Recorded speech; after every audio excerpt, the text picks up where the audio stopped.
30 ఏళ్ళు నాదే అధికారం అన్నటువంటి నాయకులు అధికారం ఎక్కిన తర్వాత అధికారాన్ని ఎలాగ ఉపయోగించుకున్నారో తదుపరి వాళ్ళు ఎలాగ ఒంటరైపోయారో మనం ఎన్ని చూడట్లా. ఏది శాశ్వతం కాదు ఈ లోకంలో, కానీ ప్రభు శాశ్వతం. నీలో ఉన్న తగ్గింపు శాశ్వతం. అందుకే నేను చాలా మందిని చెప్పొచ్చు తగ్గించుకున్న వ్యక్తులను, కానీ వాళ్ళెవరూ నా ప్రభు అయిన యేసుక్రీస్తుకు సాటి అయిన వారు కాదు. అందుకే ప్రభువు తగ్గించుకున్న నువ్వెందుకు తగ్గించుకోలేవు? నువ్వు ఎలాగంటావా? తగ్గేదేలే అంటావా? ఆయనకు తెలుసండి ఎవరిని ఆడ కూర్చోబెట్టాలో, ఎవరిని ఎప్పుడు వంచాలో అన్నీ ఎరిగిన వాడు ప్రియులారా దేవుడు. అందుకే అక్కడ చాలా చక్కగా మాట్లాడాడు. 11వ వచనం 14వ అధ్యాయంలో, తన్ను తాను హెచ్చించుకొను. చదవండి. తన్ను తాను హెచ్చించుకొను ప్రతివాడు వాడు ఎంతటోడన్నా కావచ్చు, ఎంతటిదైనా కావచ్చు, ప్రతివాడు బాధ అనుభవించాలి. కానీ మళ్ళీ అదే మాట కూడా చెప్పాడు చూడండి, తన్ను తాను తగ్గించుకునేవాడు అనే కాడ ప్రతివాడు వాడలా. ఎందుకంటే చాలా మందికి హెచ్చింపు అన్నమాట హెచ్చులు కదండి. కొంత తోలు తెల్లగా ఉంటే హెచ్చులు, ముక్కు చక్కగా ఉంటే హెచ్చులు, 10 రూపాయలు బ్యాలెన్స్ ఉంటే హెచ్చులు. ఈ హెచ్చింపు ఉంటుంది చూడండి, ఇది పతనం. నీకు ఘనత కావాలా? వాక్యం విని ఆ ప్రకారంగా నడుచుకో. నీకు ఘనత కావాలా? తగ్గించుకో. ఏమంటాడండి దావీదు? మహారాజు ప్రియులారాయన, 12 గోత్రాలు, లక్షల సైన్యము చేతిలో ఉంది. అంత లక్షల సైన్యము చేతిలో ఉన్నటువంటి ఆయన అలా కూర్చొని దేవుని సన్నిధిలో అంటాడు, ఇంతగా నన్ను హెచ్చించుటకు నేనెంతటి వాణ్ణి, నా కుటుంబం ఏ పాటిది ప్రభువా? ఇదంతా నీ దయాన్ని తగ్గించుకున్నందుకు అతని సంతానంలో నుంచి ప్రభు రావడానికి ఇష్టపడ్డాడు. మనం ఎందుకండి హెచ్చించుకోవడం? కొంతమందికి నడిమంతపు సిరి అంటారు. పుట్టుకతో డబ్బులు వచ్చిండవు, పుట్టుకతో కోటీశ్వర్లకు హెచ్చులుండవు, మధ్యలో వచ్చింటాయి చూడండి. పుట్టుకతో ఈమె కారం సంగతి తింటుంది, ఇప్పుడు చికెన్ తినే అలవాటు చేసుకుంటే ఏమైనా పట్టలేము. ఇంకా అమ్మాయిలకు 50 తులాల బంగారం ఉండదు, ఈమె గురించి 10 తులాలు ఏమైనా పట్టలేము. ఇంకా అమ్మాయిలకు బీరువాలకు 20 జతలు ఉండవు, ఈమె భర్త భార్య మంచిదే ఈవిడు కొనింటాడు చూడండి, అప్పుడు మీరు పట్టలేము. ఇంకా దీన్ని నడిమంతపు సిరి అంటారు. అంటే మధ్యలో వచ్చేసి చూడండి, ఈ మధ్యలో వచ్చినట్టు మళ్ళా మధ్యలో కూడా పోతాయి. నోయి మధ్యలో వాటిని బట్టి పెద్దగా పొంగాల్సిన పని ఏం లేదు. మనం దేవా నిజంగా నీ దయ ఉంటే నేను దీవించబడతా. నాకు తెలుసు ప్రియులారా, ఎన్నో కుటుంబాలు చెబుతున్నప్పుడు నేను విన్న మాట, ఇక్కడే ఒంగోలు అనబడే ఒక ప్రాంతంలో ఉంది. ఆ ఒంగోలు ప్రాంతంలో ఒక దైవ సేవకుడండి, 3000 చర్చెస్, 4000 మంది పాస్టర్లు ఉన్నారు. చాలా ధనాన్ని పంపించేవాడు. కవరెంట్ చర్చ్ అని ఒక సంస్థ తరపున 2 రాష్ట్రాల్లో ఇక్కడ చర్చి అంటే ఫారెన్ ఫండ్ వచ్చేది కట్టేవాడు ఆయన. చాలా ధనవంతుడు. అతని ఇల్లు ఒక 1/2 ఎకరా నుంచి 1.5 ఎకరాలో అతని ఇల్లు ఉంటుంది. ఆ ఇంట్లోకి వెళ్ళాలంటే సామాన్యమైన వెళ్ళలేడు. అది తెలిసిన దైవజనుడు, గొప్ప దైవజనుడు. ఒక భోజనానికి నా ఇంటికి వెళ్ళాడు. ఆ ఇంట్లో చక్కగా భోంచేస్తూ ఉన్నాడు. ఈ దైవజనుడు భోంచేస్తూ సహజంగా మనకు ఎంత వయసు పెరుగుతున్నా బుద్ధి పెరగదు. ఇంట్లో వాళ్ళు మన మీద మమకారంతో తినున్నా అని ఇంత వస్తారు. నువ్వేమో ఇంతే తినగలవు. నువ్వు తిని ఎంగిల్ వాళ్ళు తినలేరు, ఇంట్లో వాళ్ళు ఎవరు తినరు. అదంతా ఎక్కడ చేయాలా? కుప్పతొట్టుకి. అందుకే తినాల్సి వచ్చినప్పుడు 4 మాటలు పెట్టించుకుంటే ఏమన్నా పెడుతుంటే చెయ్యి పెట్టక ముందే వద్దు తీసేయండి ప్లీజ్, ఈ లోపల అంత స్టోరేజ్ పట్టదు, కొంచెం తీసేయండి. ఈయన పెట్టారు, తిన్నాను, ఇంకా కొంచెం కర్రీ ఉందట, గోంగూర పచ్చడి, బిర్యానీలోకి గోంగూర పచ్చడి. చెయ్యి కడుగుతుంటే ఈ కోటీశ్వరుడు అన్నాడట, బ్రదర్ ఒక్క నిమిషం ఆగండి, చేయి కడగద్దు, ఆ గోంగూర నేను తీసుకుంటాను. పీసినితనం కాదు ఇది, చెప్తా వినండి. అదేంటన్నా నేను ఇంగ్లీష్, అయ్యో మీరు సేవకులు బ్రదర్, మీ చేతుల మీద నీళ్లు వేసిన ఆశీర్వాదమే, ఏం తినకూడదా? మీరు అలాగ తీసుకున్నారు, కలుపుకున్నారు, అది నేను తినచ్చేం కాదు. ఎందుకన్నా ఇది ఉంది కదంటే, బ్రదర్ మా అమ్మ మా నాన్న పేదవాళ్ళండి. ఒక్క ఎర్రగడ్డ కోసం మా అమ్మ వీధిలో అందరిని అడిగితే, ఒక ఎర్రగడ్డ ఏంటి మళ్ళీ తెచ్చుకున్నప్పుడు సంతకు వచ్చినప్పుడు ఇస్తాను అడిగితే ఒక ఎర్రగడ్డ ఇచ్చిన వాళ్ళు లేరు. అంత పేద కుటుంబం మాది. దేవుని పాదాలు పట్టుకున్నందుకు ఈరోజు ఈ స్థితి ఇచ్చాడు అని చెప్పేసి దీన్ని వేస్ట్ చేయడం ఎందుకు? మీ దగ్గర ఉన్నది నేను తింటాను, ఇంకా మిగిలింది ఇంకొకరు ఎవరైనా వచ్చినప్పుడు పెట్టచ్చు కదా. దేవునందు ప్రియమైన వారలారా, అని అంటాడు దైవజనుడు నాతో మాట్లాడుతూ. మనసు చాలా బాధేసింది బ్రదర్.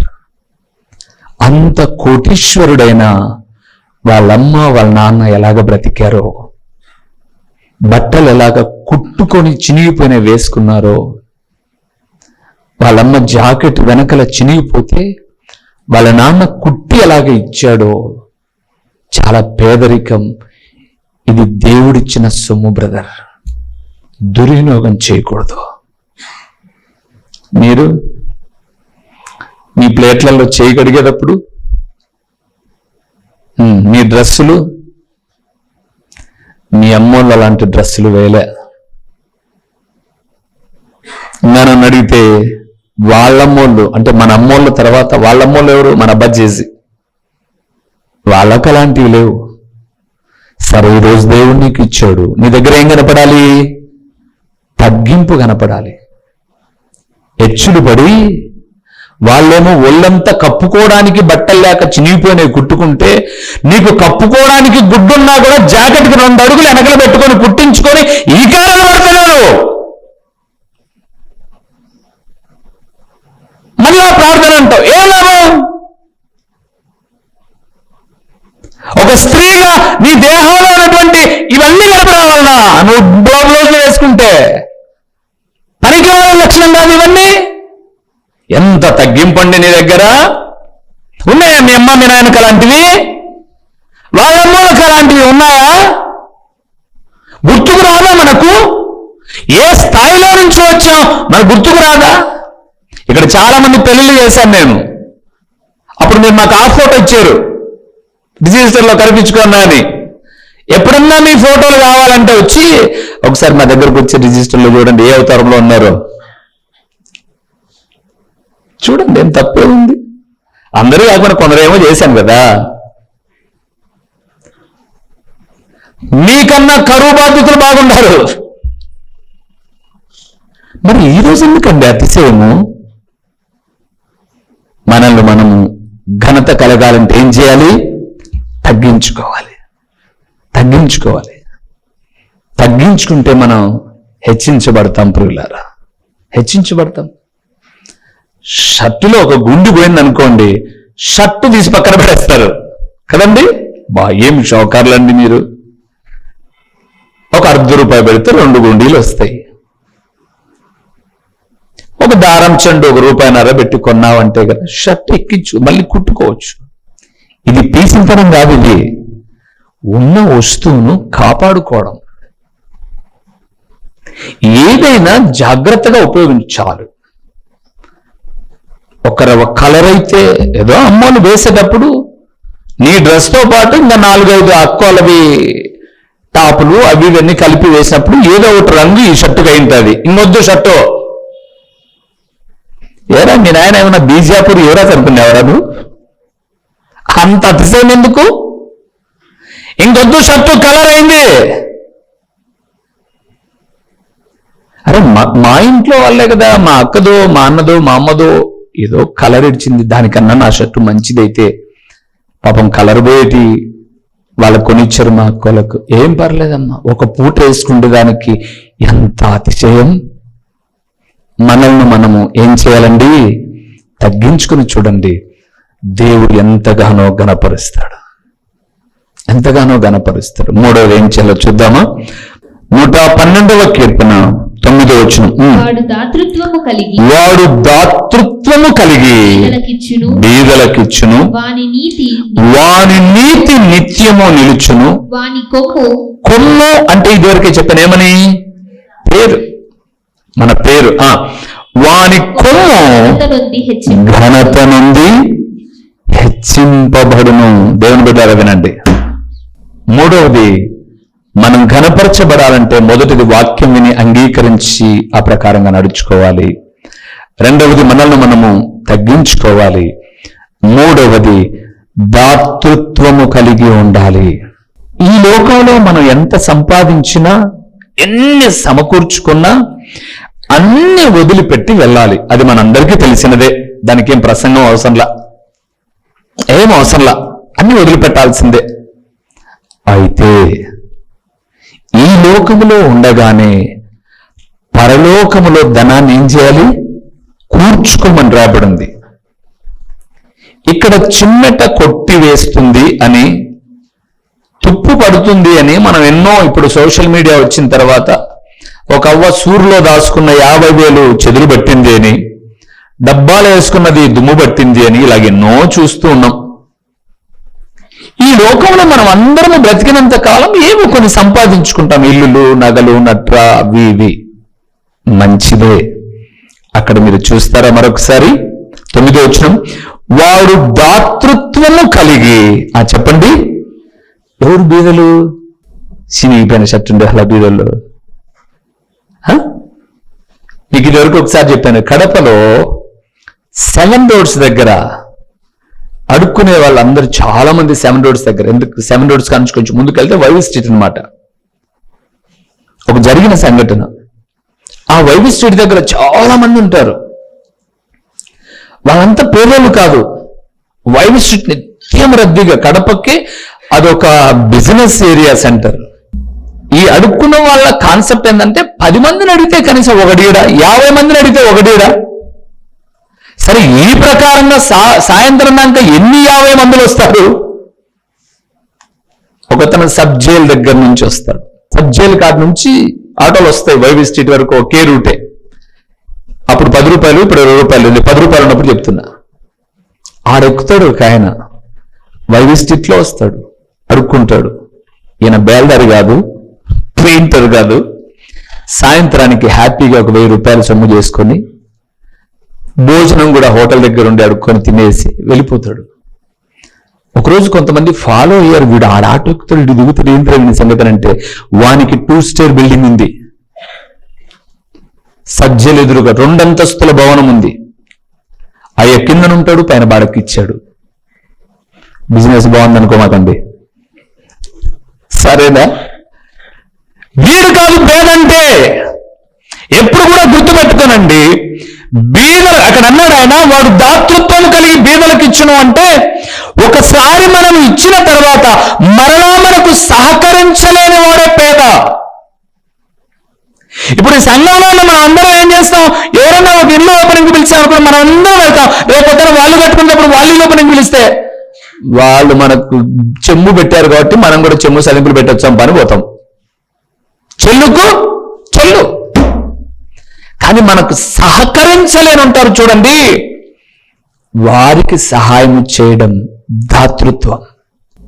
అన్న మీ కానుకల్లో ఒక 5,000 ఇవ్వండి, ఇచ్చాం. అన్న కానుకలు డబ్బులు కన్నా మీ దగ్గరే పెట్టుకోండి, మళ్ళీ ఎవరికైనా ఉపయోగపడతాం, మళ్ళీ ఇచ్చేసారు, మీరు అయిపోయింది. అలా కాదు, దేవుడిచ్చిన దానిలో కొంత ఖర్చు పెడుతుంటే మళ్ళీ ఇవ్వలేని వాళ్ళు మోకాలు వంగినప్పుడు, దేవా మేము ఇవ్వలేమని తెలిసిన ధారాళమైన మనసుతో ఆ అక్క, అన్న, ఆ చెల్లి, ఆ తమ్ముడు సహకరించారు చూడు. అది క్రిస్మస్లు వచ్చేటప్పుడు కొనుక్కునే వాళ్ళకే బట్టలు తీసిస్తుంది. వాళ్ళు కొనలేని వాళ్ళు కాదు, కొనుక్కుండే వాళ్ళకే తీసిస్తుంది. రేపొద్దున మనకు పెట్టలేని వాళ్ళకి పెట్టండి ఒకసారి. ఎవరు తండ్రి లేని బిడ్డో, తల్లి లేని పిల్లలు ఎవరు ఉన్నారు చాలా మంది. ఎవరికి చెప్పాల్సిన అవసరం లే. ఒక మంచి డ్రెస్ తీసుకుని వెళ్ళి, మా పాప కొనేటప్పుడు ఎందుకో కొనాలనిపించింది అక్క, ఎవరికేం చెప్పాల్సిన అవసరం లేదు, కానీ ఇది ఒకవేళ బాగాలేకపోతే మార్చిస్తుంది, బాగుందా అని ఇవ్వండి. ఎంత బాగుంటుంది. ఇది దాతృత్వం. ఆహాహా, మన సొమ్ము పొరపాటు కూడా పక్కన ఖర్చు కాకూడదు. మనం తినాలి, తర్వాత మన భార్య, మన పిల్లలు మనమే తింటూ ఉండాలి మన సొమ్మును. మనకేం కావాలి? మళ్ళా పరలోకం కావాలి. మనకేం కావాలి? మనకు ఇంకా దేవుడు ఇవ్వాలి. నువ్వేమిచ్చావు దేవుడి పేరట? నువ్వు ఎప్పుడైనా దేవుడి పేరట ఏదైనా ఇచ్చావా? నీకు బైబిల్ గ్రంథంలో బాగా పరిచయం ఉన్న ఒక వ్యక్తిని చూపిస్తాను. చాలా మంది ఉన్నారు. ఒక వ్యక్తిని చూపిస్తాను. రూతు గ్రంథము 2వ అధ్యాయము 15వ వచనాన్ని చూద్దాం. ఆమె ఏరుకొనుటకు లేచినప్పుడు బోయాజు ఆమె పనుల మధ్యను ఏరుకొనవచ్చును, ఆమెను అవమానపరచకుడి. 16వ వచనం. మరియు ఆమె కొరకు పిడికెళ్ళు పడవేసి ఆమె ఏరుకొనట్లు విడిచిపెట్టుడి, ఆమెను గద్దింపవద్దని తన దాసులకు. అంటే అప్పటికే బోయాజు రూతును చేసుకుంటాడని తెలుసా అండి? బోయాజుకు తెలియదు, కానీ బోయాజుకి ఏం తెలుసు అంటే రూతమ్మ గురించి తెలుసు. ఎక్కడ? 11వ వచనంలో ఆ మాట రాయబడింది చూడండి. ఆమె అడుగుతుంది, రూతు 10వ వచనంలో అడుగుతుంది ఒక మాట. రూతు గ్రంథము 2వ అధ్యాయం 10వ వచనం. అందుకనే సాగిలపడి తల వంచుకొని, ఏమి తెలిసి పరదేశమైన నా యందు లక్ష్యం ఉంచినట్టు నీకు కటాక్షము కలిగను అని చెప్పగా, బోయాజు నీ పెనిమిటి మరణమైన తర్వాత నీవు నీ అత్తకు చేసినదంతయు నాకు తెలియబడెను. నీవు నీ తల్లిదండ్రులను నీ జన్మభూమిని విడిచి ఇంతకు ముందు నీవు ఎరుగని జనమునొద్దకు వచ్చితివి, యెహోవా నీవు చేసిన దానికి నీకు. ఎన్ని మంచి మాటలండి. బోయాజులు ఎక్కడైనా దురుద్దేశం కనపడిందా? ఎంత మంచి మాటలు మాట్లాడు. అమ్మా, నీకు భర్త చనిపోయిన తర్వాత నీ తోడుకోడలైన ఓర్పగలను మళ్ళా పెళ్లి చేసుకోవచ్చు, కానీ ఏ దిక్కు లేదు మా అత్తకని వచ్చేసావు చూడు, వచ్చి ఆమెను ఇంట్లో పెట్టి సాకుతున్నావు చూడు, ఎంత మంచి ధనవమ్మ నువ్వు. అది తెలిసింది. ఇశ్రాయేలు దేవుని రెక్కల కిందికి నువ్వు వచ్చావని నాకు తెలిసింది. అందుకే ఆమెకు దాతృత్వం గురించి మాట్లాడుతూ పని వాళ్ళకి చెప్పాడు, ఆమెను ఎవరు అవమానపరచమాకండి, రెండవది ఆమెను ఎవరు గద్దించమాకండి, వదిలేయండి. నేను అంటాను, బోయాజు పిడికెళ్ళు వదిలేయండి అన్నాడు ఎవల పంటలో. ఎన్ని వదిలేస్తే మాత్రం ఆ పంటలో ఏమైనా బోయాజుకు రాబడి తగ్గుతుందా? దేవుని పరిచర్యలో ధారాళమైన మనస్సుతో మీరు ఏదో సంవత్సరానికి ఎవరికో పిల్లలకు ఒక చేత బట్టో లేకపోతే కొంత డబ్బులో ఏదో అర్పణగా ఇస్తే మీ ఆస్తి తరిగిపోతుందా? కానీ మనం ఏం చేయం? నేను ఎవరికి పెట్టం. మీరనే మాట ఏంటంటే, దేవుడు నాకు చాలా ఇచ్చాడు బ్రదర్. ఇచ్చాడు బ్రదర్, మరి నువ్వేం ఇచ్చావు? నీకు కూడా అన్ని పోయి మొట్ట సంగన్ని లాక్కున్న తర్వాత ఇంత ఇచ్చావున్నా ఏమిస్తాను అప్పుడు? ఏ రోజైనా ఎంగిల్ చేతో కాకిని కదిలిచ్చావా? పిల్లికి ఎప్పుడైనా ఫోటో పోసావా? పోయావు నువ్వు. మన సొమ్ము మనమే సంపాదించుకున్నాం, మనమే అనుభవించాలా? అనుభవించరా? అక్కల, అమ్మల, అక్కల, మామల, తోడబుట్టిన వాళ్ళ, రక్త సంబంధికుల, సంఘ ప్రేమల, ఏ ప్రేమల నీ సొమ్మును అనుభవించవద్దన్నారు. ఘనత రాదు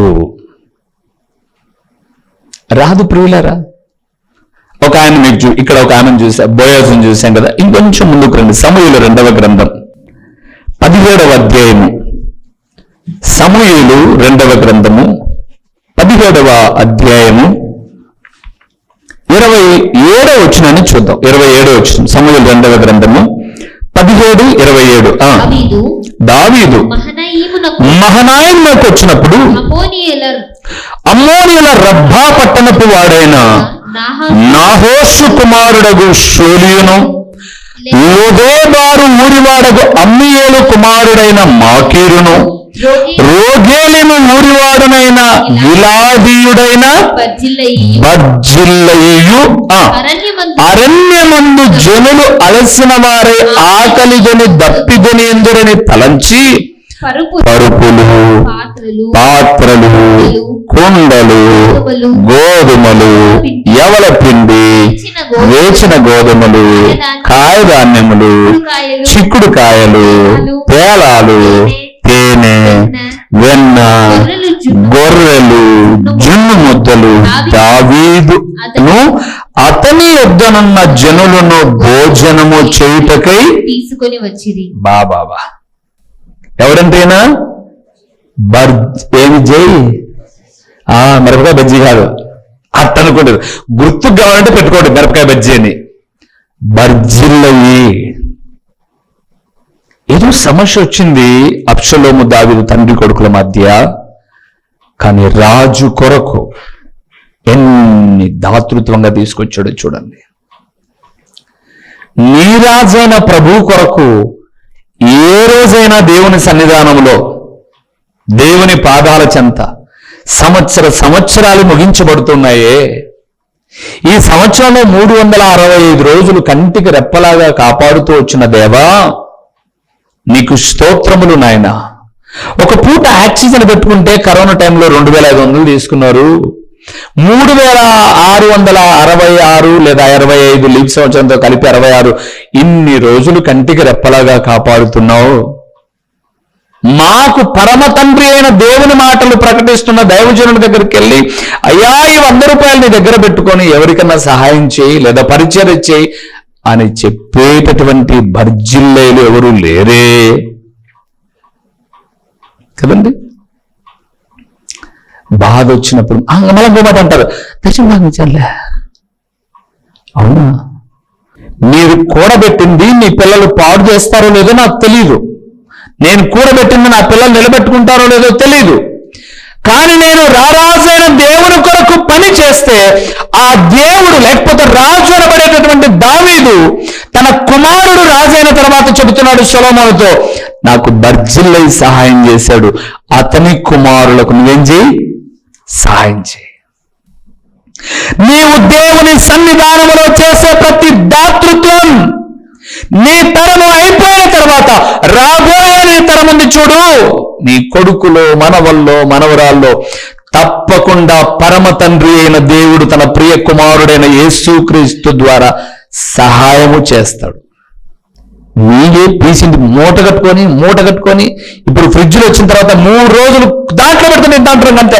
దాంట్లో పెట్టుకోవడం 7 చేసుకొని తినడం, 7 చేసుకొని తినడం. ఎవరికి పెట్టకూడదు, కుక్క కూడా వేయకూడదు. పీసిన బతుకులు కాకపోతే అదండి ఎంతసేపు దాంట్లోనే ఉండాలి. ఎవరికి పెట్టకూడదు మనం, ఎవరికి పెట్టకూడదు. 10గురికి ఉపయోగపడని బ్రతుకు బ్రతికే కాదండి. దేవుడు మనకేమన్నా ఇచ్చినప్పుడు మనం కూడా దేవుని పేరట చేయడం నేర్చుకోవాలి. దానిని దాతృత్వము అంటారు. చాలా శ్రేష్టమైన విషయాలు అక్కడ. బర్జిల్లై గురించి దావీదు ఇంకా చనిపోతున్నాడు. వాస్తవానికి మీరు 2వ అధ్యాయం మొదటి వచనం చూడండి ఎంత బాగా రాయబడిందో. దావీదునకు మరణకాలము అంటే చచ్చిపోయే టైం వచ్చింది.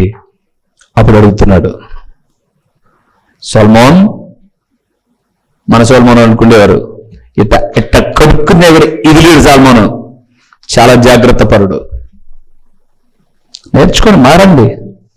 మీ తర్వాత మీ సంతానం ఉంది చూడు, వాళ్లకు అబ్బా, తాత, చిన్నాన్న, పెదనాన్న ఈ అభిమానాలు కలిగే రీతిగా నువ్వు ఎత్తుకో, నువ్వు మోసుకో, నువ్వు ముద్దుకో, నువ్వు ఏరుకో, లేకపోతే కడిగింది ఇది కాదు చేయాల్సింది.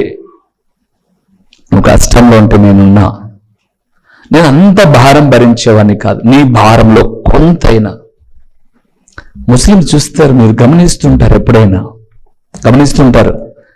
ఎవరైనా చచ్చినప్పుడు శవాన్ని తీసుకుపోతుంటారు. టోపీ పెట్టిన ప్రతి ఒక్కడు, ఖర్చుపు కట్టిన ప్రతి ఒక్కడు ఆ పాడెకు భుజాన్ని చూసారో లేదమ్మా, పాడెకు భుజాన్ని ఖచ్చితంగా 4 అడుగులన్న మోస్తాడు. అన్న మోస్తాడు. మన వాళ్ళైతే రే ఫోన్ చేయ అన్నకు, అనిల్ అన్నకు చేసి రథం తీసుకొస్తాడు, రథం తీసుకొచ్చి రథం మోసుకుంటూ అవుతుంది. మనకేం పట్టింది అంటాం మనం.